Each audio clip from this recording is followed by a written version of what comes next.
ప్రజాబలమే గలంకు ఆయుధం. ప్రజా తపన న్యూస్ కి స్వాగతం. విశిష్టంగా మాతృభాష దినోత్సవ వేడుకలు యునెస్కో సూచనల మేరకు 2000 నుండి ప్రతి ఏడాది ఫిబ్రవరి 21న జరుపుకునే అంతర్జాతీయ మాతృభాష దినోత్సవాన్ని ప్రాచీన తెలుగు విశిష్ట అధ్యయన కేంద్రంలో ఘనంగా నిర్వహించారు. ఈ కార్యక్రమానికి సంస్థ సంచాలకులు ఆచార్య మాడభూషి సంపత్ కుమార్ అధ్యక్షత వహిస్తూ మాతృభాషల ప్రాముఖ్యాన్ని చాలా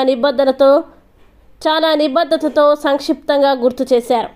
ఈ సదస్సుకి ముఖ్య అతిథిగా విక్రమసింహపురి విశ్వవిద్యాలయం రిజిస్ట్రార్ ఆచార్య పి రామచంద్రారెడ్డి వచ్చి మాతృభాష ఔన్నత్య ప్రాధాన్యాన్ని తన జీవితానుభవం నుండి తెలిపారు. గౌరవ అతిథిగా హాజరైన డాక్టర్ కుట్టి లతీఫ్ గారు తెలుగు భాష మాధుర్యాన్ని సౌందర్యాన్ని ప్రతిబింబించే పద్యాల్ని భావయుక్తంగా చదివి వినిపిస్తూ మాతృభాష గొప్పతనాన్ని చాటి చెప్పడానికి ప్రతి ఒక్కరూ కృషి చేయాలని పిలుపునిచ్చారు. తెలుగు మాట నేర్చాను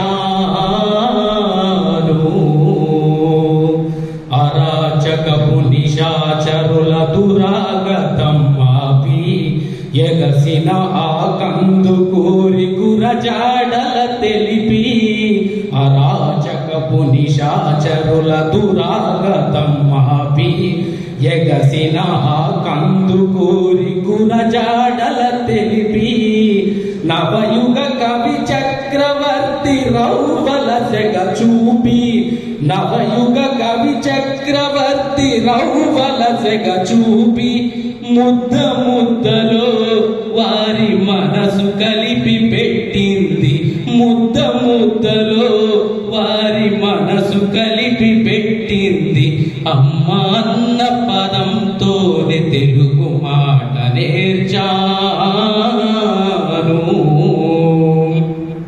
ప్రపంచాన ఘనుల చేత పొగడబడిన తెలుగు ప్రపంచీకరణలో అవుతున్నది కనుమరుగు. ప్రపంచాన ఘనుల చేత పొగడబడిన తెలుగు ప్రపంచీకరణలో అవుతున్నది కనుమరుగు.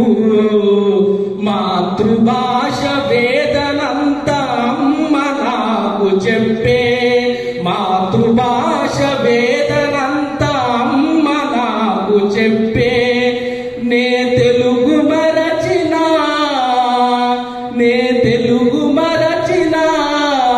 బ్రతికి కూడా తప్పే అమ్మ అన్న పదంతోనే తెలుగు మాట నేర్చాను.